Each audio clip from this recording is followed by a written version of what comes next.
In today's video, I am going to show you how to recover your deleted messages on Facebook Messenger. Therefore, without wasting any of your time, let's jump to the video. So in order to restore your deleted messages on Messenger, what you need to do is to open the application. Click on the three horizontal lines at the top left corner of your screens. Then click on the settings icon. Now scroll down and click on account settings. Once again scroll down and click on this download profile information option. Click on continue.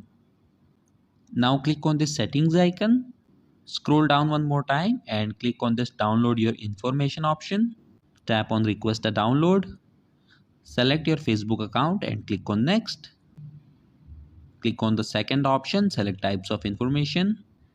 Okay, since we only want to recover our deleted messages, therefore you need to select this option messages and click on next and then tap on submit request.